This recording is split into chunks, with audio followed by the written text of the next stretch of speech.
പുതുവർഷത്തെ വരവേൽക്കാൻ ഫോർട്ട് കൊച്ചി ഒരുങ്ങി. വെളി ഗ്രൗണ്ടിലും പരേഡ് ഗ്രൗണ്ടിലും തലയെടുപ്പോടെ നിൽക്കുന്ന രണ്ട് പാപ്പാഞ്ഞിമാരും മഞ്ഞയണിഞ്ഞ മനോഹരമായി നിൽക്കുന്ന മഴമരവും ജനസാഗരത്തെ ഫോർട്ട് കൊച്ചിയിലേക്ക് സ്വാഗതം ചെയ്യുകയാണ്. പോയ വർഷത്തിന്റെ വേദനകളെ മറന്ന് പുതുവർഷത്തെ വരവേൽക്കാൻ കൊച്ചി ഒരുങ്ങിക്കഴിഞ്ഞു.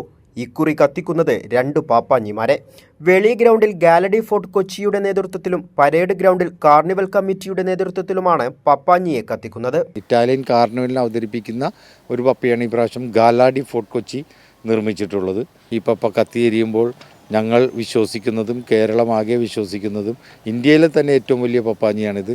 ഞങ്ങളുടെ ദുഃഖങ്ങളും സങ്കടങ്ങളെല്ലാം മാറി പുതിയൊരു ഐശ്വര്യം നിറഞ്ഞ ഒരു വർഷത്തിലേക്ക് നമ്മൾ കടക്കും. ജനങ്ങളുടെ കുത്തൊഴുക്കിൽ അപകട സാധ്യത ഒഴിവാക്കാൻ കർശന സുരക്ഷാ നടപടികളാണ് ഇത്തവണ പോലീസ് ഒരുക്കുന്നത്. ശക്തമായ ഗതാഗത നിയന്ത്രണം ഉണ്ടാകുമെന്നും Kochi city police commissioner Putta Vimaladitya. 2 മണി കഴിഞ്ഞിട്ട് ആ ഭാഗത്തേക്ക് വാഹനങ്ങൾ വിടത്തില്ല. അപ്പോൾ വൈപ്പിൻ ഭാഗത്ത് നിന്ന് ഫോർട്ട് കൊച്ചിയിലേക്ക് 4 മണി വരെ മാത്രമേ നമ്മൾ വാഹനങ്ങൾ അനുവദിക്കും.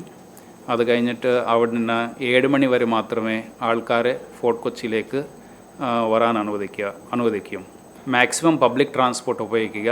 കേരളത്തിലെ ഏറ്റവും മനോഹരമായ പുതുവത്സരാഘോഷം കാണാൻ ഇത്തവണ 3 ലക്ഷത്തിലേറെ പേർ ഒഴുകിയെത്തുമെന്നാണ് കണക്കാക്കുന്നത്. കൈരളി ന്യൂസ്, കൊച്ചി.